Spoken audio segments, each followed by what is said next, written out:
আসসালামু আলাইকুম, আশা করি সবাই ভালো আছেন। সবাইকে স্বাগতম আমার ব্লগ ভিডিওতে। আজকে আলোচনার বিষয় হচ্ছে ইরান এবং ইসরায়েলের যে যুদ্ধ, সেই যুদ্ধ সংক্রান্ত বিষয়ে আলোচনা করব। আসলে খুবই বলা যায় যে স্পর্শকাতর ইস্যু চালু হয়ে গেছে এখন। তো সেই জায়গা থেকে যদি আমি আলোচনা করি, খুবই যুক্তিযুক্ত আলোচনাই হতে পারে এখন এই সময়ের আলোচনার মধ্যে। তো সেজন্য আমি একটি বিশেষ ফ্যাক্ট নিয়ে আলোচনা করব যে কি ট্রাম্প কার্ড হতে পারে ইরানের হাতে বেশ কিছু ট্রাম্প কার্ড রয়েছে। চাইলে সেই ট্রাম্প কার্ডের মাধ্যমে অস্ত্র যুদ্ধ না করেও সেই যুদ্ধটাকে আরো বেগবান করতে পারে। সে বিষয় নিয়ে মূলত আমি আসলে আলোচনা করব। প্রথম যে বিষয়টা, বাণিজ্য বাণিজ্য অস্ত্রের সবচেয়ে বড় জায়গাটা হচ্ছে হরমুজ প্রণালী। বর্তমানে জ্বালানি তেলের যে বিশাল সরবরাহ যে পথটা, সেটা হচ্ছে সেই হরমুজ প্রণালী। চাইলে সেই জায়গাটা তারা বন্ধ করে দিতে পারে। সেটা হচ্ছে তাদের জন্য বড় ধরনের একটি ট্রাম্প কার্ড হতে পারে। বাণিজ্য যে ট্রাম্প কার্ড, সেটা আমি বলতে পারি। সেই জায়গাটা কিন্তু ইরানের হাতে রয়েছে এবং এটা আমি মনে করি সবচেয়ে বড় ট্রাম্প কার্ড হিসেবে কাজ করতে পারে। দ্বিতীয় যে বিষয়টা হচ্ছে যে যুক্তরাষ্ট্র ছাড়া ইসরায়েলের কোনো গতি নেই। যুক্তরাষ্ট্র হচ্ছে যে ইসরায়েলের সবচেয়ে বড় পাওয়ার। কারণ যুক্তরাষ্ট্রের হেল্প ছাড়া ইসরায়েল কখনোই ইরানের যে শক্তি, সেই শক্তির সাথে তারা লড়তে পারবে না। আমি আগের ভিডিওতে একটি কথা বলেছিলাম যে ইসরায়েল তথা নেতানিয়াহু জোর করেই যুক্তরাষ্ট্রকে এই যুদ্ধের মধ্যে তারা ঢুকানোর চেষ্টা করছে বা এই প্রক্রিয়া সেই ষড়যন্ত্র সাজিয়েছে। আমরা যে 2001 সালে ইরাকের যে যুদ্ধ, সেটার ক্ষেত্রেও ইচ্ছাকৃতভাবে নেতানিয়াহু তখন পরমাণু ইস্যু দিয়ে যুদ্ধটা বাদিয়েছিল এবং সেই প্রেক্ষাপটে যে ইরাকের কি অবস্থা হয়েছে বা যুক্তরাষ্ট্রের কি অবস্থা হয়েছে, সেটা মোটামুটি যুক্তরাষ্ট্র ভালো মতো টের পেয়েছে এবং যুক্তরাষ্ট্রের জনগণও ভালো মতো টের পেয়েছে এবং যুক্তরাষ্ট্রের জনগণ এই কথাও বলতে শুরু করেছে, ডোন্ট ফাইট ফর ইসরায়েল। মানে এই ধরনের কথা তাদের অলরেডি বক্তব্য থেকে এসছে এবং তাদের বেশ কিছু প্লে কার্ড আমি দেখেছি যে ইসরায়েলের জন্য কোনো যুদ্ধ আর নয়।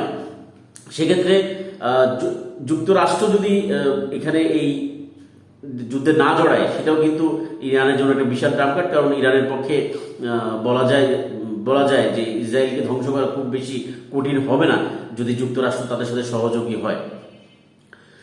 এরপরে যদি আমি বলি যে আকাশ প্রতিরক্ষা ব্যবস্থা আজকে 8-9 দিনে আপনারা জানেন যে অলমোস্ট কিভাবে ঢুকে পড়েছে এবং কি ভয়ানক ধ্বংস চালাচ্ছে ইরান ইসরায়েলের উপরে, সেটা আমরা সবাই জানি। তবে ইরান বারবারই বলছে যে আমরা তাদের যে সর্বোচ্চ যে শক্তি, সেই শক্তিটা এখনো কিন্তু তারা ব্যবহার করেনি এবং সেটাই হচ্ছে যে ইরানের জন্য সবচেয়ে বড় আরেকটা ট্রাম্প কার্ড হিসাবে মনে করি যে এখনো সর্বশক্তিগুলো কিন্তু তারা এখনো ব্যবহার করেনি বা করার চেষ্টা এখনো করেনি। শুধুমাত্র ট্রেইলার হিসাবে তারা এই আক্রমণগুলো চালিয়ে যাচ্ছে।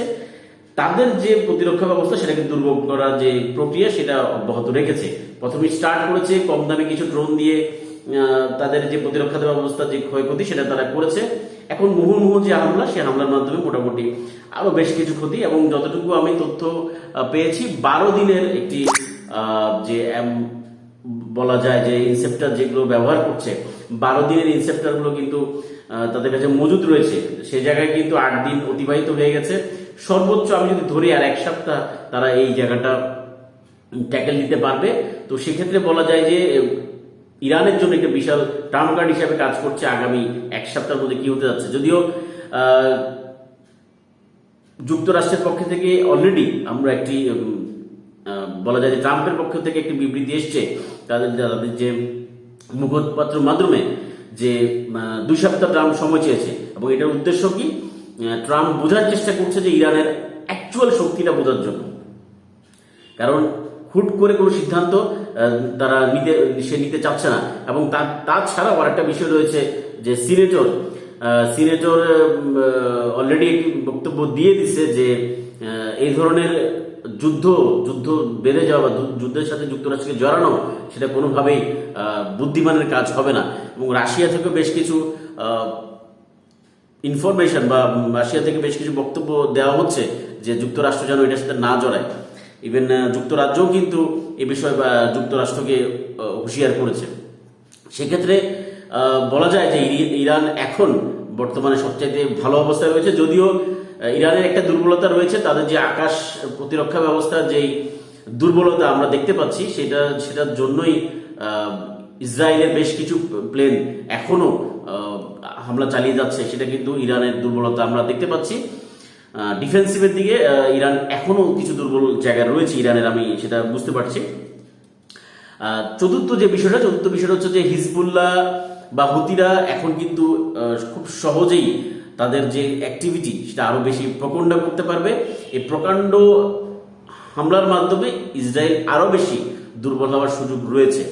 কারণ এতদিন যে হামলা করেছে, যে তাদের প্রতিরক্ষা ব্যবস্থাকে কিন্তু মোটামুটি আটকিয়ে দেওয়া গেছে, সেই জায়গাটা কিন্তু এখন তৈরি হয়েছে যে তাদেরকে বিভিন্ন জায়গা থেকে, বিভিন্ন ফ্রন্ট থেকে এই জায়গা হামলাগুলো তাদেরকে আরো দুর্বল করার জায়গা তৈরি করবে। এবং হুতি এবং হিজবুল্লাহ তারা কিন্তু এটা থেকে খুব দ্রুতই অলরেডি একটা হুঁশিয়ার দিয়ে দিয়েছে যে তারা দ্রুত হামলায় যেতে চাচ্ছে। তবে ইরানের একটা কথা সুন্দর বলে লেগেছে, আমি বলি যে ইরান খুব কঠোর ভাষায় বলেছে যে তোমরা চুপ হয়ে যাও, না হলে আমরা তোমাদের চুপ করে দিব। এবং দুটো অপশন তাদের হাতে দিয়েছে, হয় বাংকারে ঢুকে চুপচাপ মারা যাও, আর না হয় দেশ ছেড়ে পালাও। এই দুটো অপশন দিয়েছে। তার মানে ইরানের অবস্থান আমরা মোটামুটি পরিষ্কার যে ইরান কি বোঝাতে চাচ্ছে, তোমরা আসলে যে ভুলটা করেছো সেই ভুলের মাসুল তোমাদেরকে দিতে হবে। তোমরা চুপ ছিলে, চুপই থাকতে, কিন্তু যদি চুপ থাকলে না, তাহলে আমরা তোমাদেরকে চুপ করে দেবো। একদম পরিষ্কার বলা যায় যে একটা মেসেজ ইরানের পক্ষ থেকে এসছে।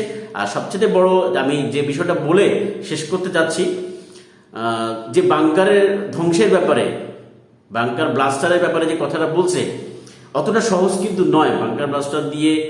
কারণ ইসরায়েলের পক্ষে ইরানকে এখন ইরানের যে বাংকারগুলো নিয়ে যে পরমাণু যে স্থাপনাগুলো ধ্বংস করার চেষ্টা করতে যাচ্ছে, সেটা একদমই স্বপ্ন মনে করি। যে আমেরিকার কাছে যে বাংকার ব্লাস্টার যেটা রয়েছে, সেটা কিন্তু আসলে সর্বোচ্চ 200 থেকে 300 মিটার ভিতরে যেতে পারে, যেটা কিনা দুঃখিত ফিট যেতে পারে। সেক্ষেত্রে যে 20 ফুট থেকে 1000 ফুট পর্যন্ত ভূগর্ভস্থ স্থাপনা কিন্তু ইরান করেছে। কতটা ভাঙবে, কতগুলো বাংকার ব্লাস্টার এনে ভাঙবে, এতটা সহজ কিন্তু নয়। এই পাহাড়ি পথ, এই দুর্গম পথ, এই বিশাল এরিয়া কোথায় কোথায় রেখেছে, সেটা এতটা সহজ কিন্তু নয়। আর যুক্তরাষ্ট্র কিন্তু বর্তমানে যে জায়গাটা ছিল আগে, সেই জায়গার মধ্যে কিন্তু যুক্তরাষ্ট্র নেই। তো সেইটা যদি আমি চিন্তা করি, এটা একটু ডিফিকাল্ট হবে। সেটা যদি সর্বোচ্চ শক্তি সম্মত যদি করি, 200 ফুটের বেশি কিন্তু তাদের সেই বাংকার নষ্ট করার বা জায়গা ধ্বংস করার সুযোগ কিন্তু নেই। ইসরায়েলের কাছেও নেই, যুক্তরাষ্ট্র কাছে যেটা আছে, যেটা যুক্তরাষ্ট্রকে জড়ানোর চেষ্টার মাধ্যমে বারবার এই কথা কিন্তু যুক্তরাষ্ট্রকে জড়ানোর চেষ্টা করছে। কারণ এখানে ইসরায়েলের সরাসরি স্বার্থ লুকায়িত রয়েছে। তো সেই জায়গাটা থেকে কিন্তু আমি বলতে পারি খুব দ্রুতই ধ্বংসের কাছে চলে যাচ্ছে ইসরায়েল। 200 মিটারের বেশি বাংকার ব্লাস্টার ব্যবহার করেও ওইটা ভাঙতে পারবে না, যেখানে তাদের পরমাণু সমৃদ্ধকরণ করছে। তো সেই জায়গা থেকে আমি মনে করি পঞ্চম টার্ম কার্ড যেটা, যে তাদের শক্তি, তারা যদি বাংকার ব্লাস্টার ইউজও করে, সেই জায়গাটা কিন্তু তারা নষ্ট করতে পারবে না। এবং যুক্তরাষ্ট্রকে বাধ্য করেছে ভাবতে, সময় নিতে, যে তারা কি ডিসিশন দিবে। ইভেন তাদের জনগণ, তাদের সিনেটরদের থেকে যে বক্তব্য আসছে, সেটাও কিন্তু পরিষ্কার যে যুক্তরাষ্ট্র এখন কোনো যুদ্ধে জড়াতে চায় না। যদিও ইসরায়েল এই যুদ্ধ যুক্তরাষ্ট্রকে জড়ানোর সর্বোচ্চ চেষ্টা করছে। তো এই রইল আজকে দিনের আমার আলোচনা কেমন লাগলো সেটা জানাবেন। এবং আপনাদের যদি কোনো বক্তব্য থাকে অবশ্যই কমেন্টসে লিখবেন। আর লাইক শেয়ার তো করবেনই, যদি ভালো লেগে থাকে আমার চ্যানেলটি সাবস্ক্রাইব করবেন। আর এরকম ভিডিও বানানোর আরো উদ্বুদ্ধ হব যদি আপনারা আমাকে সাবস্ক্রাইব করেন আমার চ্যানেলটি। তো আশা করি ভালো থাকবেন সবাইকে সালাম জানিয়ে আজই বিদায় নিচ্ছি। আসসালামু আলাইকুম।